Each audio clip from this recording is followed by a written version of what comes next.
What's the matter? You waiting for the video to start? Nobody likes waiting, okay? Which is why I recommend you invest in the Offhand Pass Plus for $19.99 or $29.99 on busier days to help skip the wait for this video now. Go ahead and tap your card to the screen.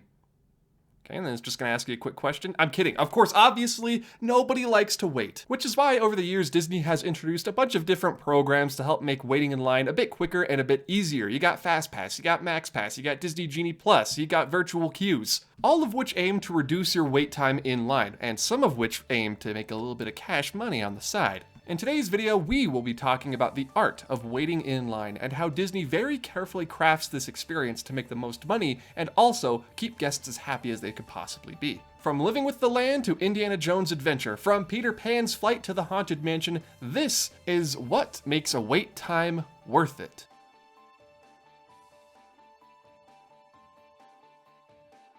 All right. Let's set the scene here. Say you've just arrived at Disneyland or Walt Disney World and you want to get in line for your favorite attraction, just, picking one out at random here, out of the blue, the Haunted Mansion. You've just walked in through the turnstiles. What is the first thing you do?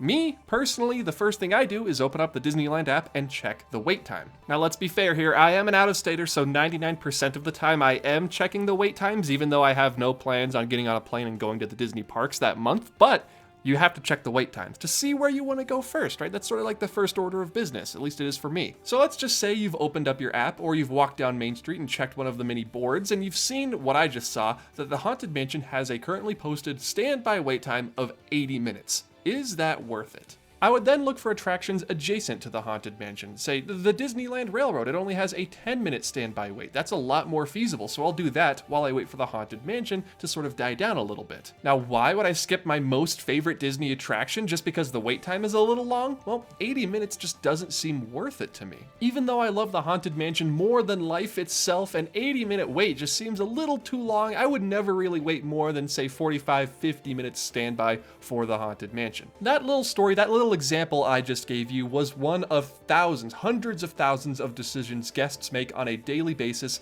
over whether or not to get in line and whether or not to pay for a skip the line pass. And Disney has put decades and decades of work and probably millions of dollars into getting that system as close to what they want it to be as they possibly can. Enter Disney Genie. We're not talking about Genie Plus yet. Disney Genie, a sort of subsection of the Disneyland app that will allegedly help you plan out your Disney day, tell you which attractions you need to hit at which time to get the lowest waits, what shows you may want to see, and even what restaurants and what food you may want to try during your day, and how to fit it all in a reasonable amount of time. And my friends, if you are looking to be as efficient as you humanly can be in the Disney parks to make the most out of your trip, do not, I repeat, do not listen to Genie, okay? If you maybe want some suggestions as to which attraction you should go to next when wait times are lower for certain attractions, then I would, say that looking at Genie might be a good idea. But I got a lot of friends on this website. All of you are also included in that. Thank you for watching. I really appreciate it. Friends who have their own YouTube channels and have tested just doing an entire day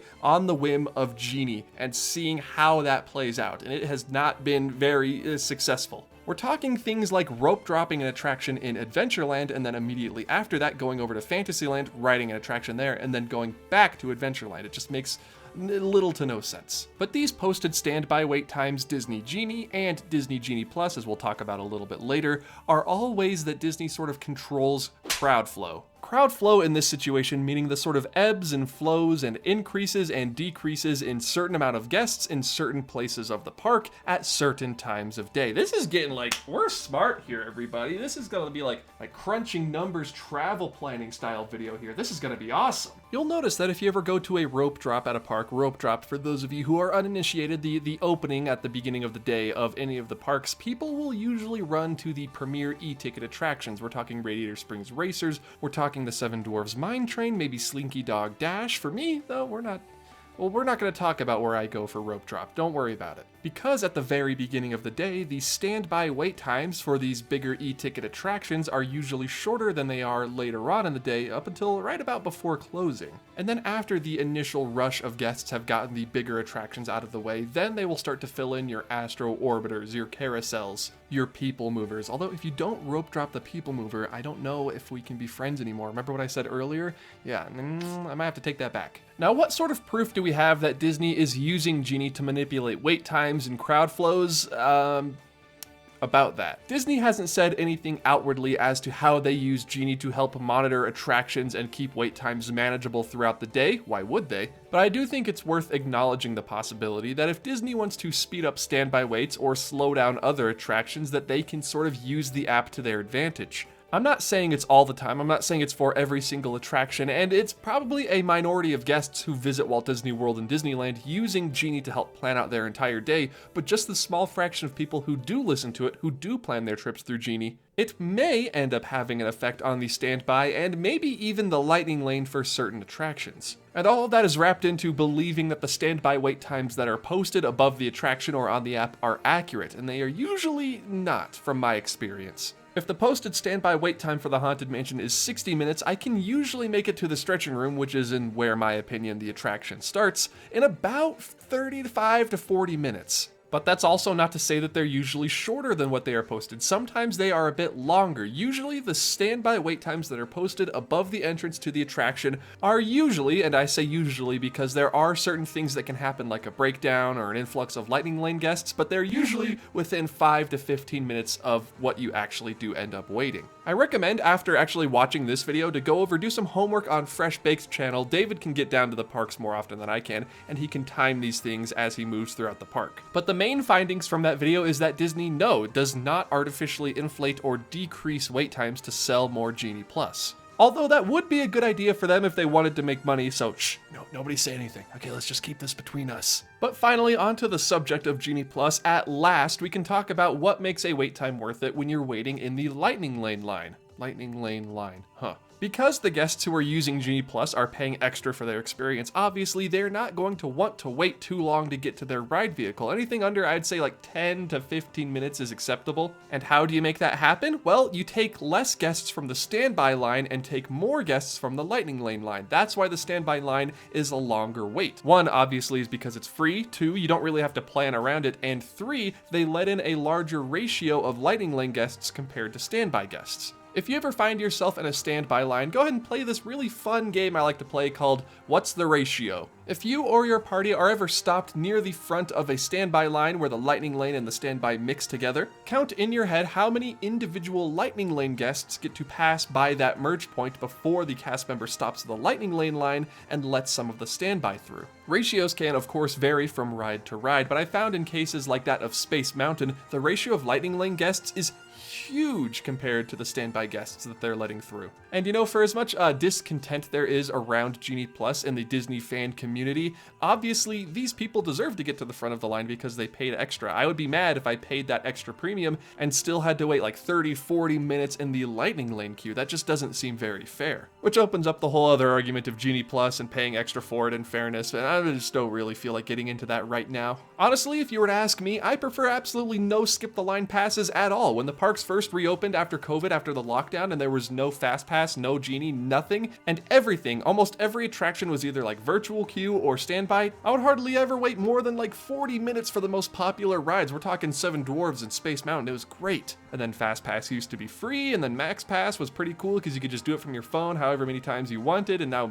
with Genie, it's just one ride per day per lightning lane. It's a whole thing. Genie Plus, I would argue, is the worst incarnation of a skip the line pass that we've had so far at Disney. With Max Pass, you could get as many ride fast passes as you wanted in a day, obviously as long as they didn't overlap. So let's say we got a fast pass for the Haunted Mansion from noon to 1. After you got on at 12:01, you could just get another one for the next available time slot. It was awesome. With Genie Plus, you are not allowed to do that. So I know the title of this video is what makes a wait time worth it, but what makes Genie Plus worth it to you? Obviously, skipping the line is fun. No one wants to wait in queues at theme parks, unless the queue is really, really cool, looking at you, Runaway Railway. Although, in order to put a bow to sort of wrap up this Genie Plus rant I've been on, it is, in my opinion, a far better value than, say, the Universal Express Pass or any other sort of Six Flags skip the line pass. Looking at my app right now, the week of Thanksgiving, it is currently $32 at its most expensive for Hollywood Studios. Magic Kingdom was sold out, compared to $89.99 at Universal Orlando, and it's $100 at Magic Mountain. What in the world? So when comparing it to other theme parks, yes, you are getting a tremendous value for Genie Plus at Disney, but again, you know, it used to be free. But moving away from the study of crowd flows and Genie Plus, back to the sort of main topic of this video, what makes a wait time worth it? If you were to walk up to a ride, what is the highest posted wait time that you would find acceptable before you turn to your group and said, yeah, let's just do something else, or maybe it'll die down, we can come back later? And obviously, of course, the answer is going to be different for everybody, but I do think there is a bit of a baseline that carries over throughout every guest at every park. And that is the quality of the attraction and the length of the attraction. Would I wait 70 to 80 minutes in a Rise of the Resistance standby line? Yeah, I think so. I mean, the ride experience is so wonderful, and the pre-show and everything about that ride makes waiting worth it. But would I wait 80 minutes in a standby line for the Astro Orbiter? You know, probably not. It doesn't seem as worth it as it does for Rise of the Resistance. And then, of course, there's ride popularity. Is Seven Dwarfs Mine Train the coolest attraction at the Magic Kingdom? No, I don't think so. I mean, it's great, don't get me wrong, but it's probably the most popular attraction at the Magic Kingdom. So guests coming and visiting the parks are going to be willing to wait that longer posted standby wait. Would I ride Spaceship Earth over and over and over again for the rest of my life if I could? Yes. Is it as popular as the Mine Train? Not even close. Hence why an hour-long wait for Spaceship Earth is a lot more brutal than an hour-long wait for Mine Train. And then if you're like a big Disney fan, like a veteran, you know about different ride systems, and you know that Mine Train takes a longer time to load and unload than Spaceship Earth does because it's an Omnimover, so the wait time should theoretically always be shorter than Mine Train. But that's more of a capacity video than it is a wait time video, so I'm going to skip over and not even talk about that. So it's popularity, quality of the ride, and in some cases ride time. I know that's not always the case. Say, for example, Tron Light Cycle Run, it's still virtual queue, so we don't really know how long the average standby wait time is going to be once it drops that. And while the ride is very high quality and very, very popular, the ride time is very short. So maybe when it drops the virtual queue, that will drop down the average standby wait time. But before I end this video and release you to all go enjoy delicious meals with your families, I did want to bring up one very, very special attraction that seems to be the outlier amongst everything I've talked about so far, and that dang ride is Peter Pan's Flight in Fantasyland, I would say at both parks. You are usually going to be hard-pressed to find a standby wait time for Peter Pan's Flight under 40 minutes at any given time of the day. It doesn't matter if the park's closing, doesn't matter if it just opened, it's always going to be a wait. Oftentimes actually longer at Walt Disney World because, unlike at Disneyland, it offers Lightning Lane. And if you look at how Peter Pan's Flight loads at Walt Disney World, this ride was not made for Lightning Lane. This needs to be standby only, just like at Disneyland, in my opinion.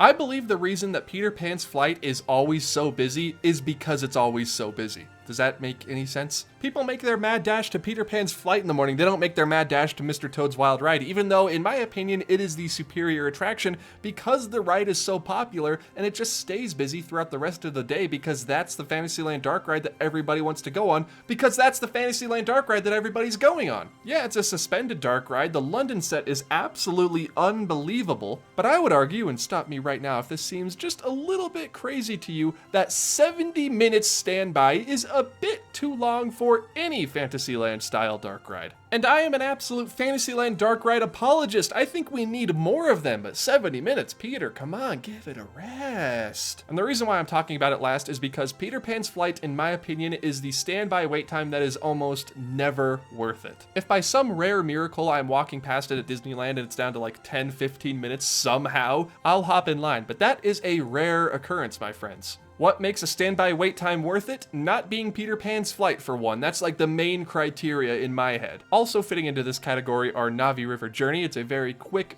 while entertaining boat ride. The wait time is hardly ever worth it. And, you know, I may catch some flack for this. I am prepared. I am okay with that. The Jungle Cruise, okay? Waiting 70 to 80 minutes in line for the Jungle Cruise is hardly ever worth it to me. And that is coming from somebody who absolutely adores the Jungle Cruise and the stories and the animatronics and of course the skippers in that attraction. I love the Jungle Cruise.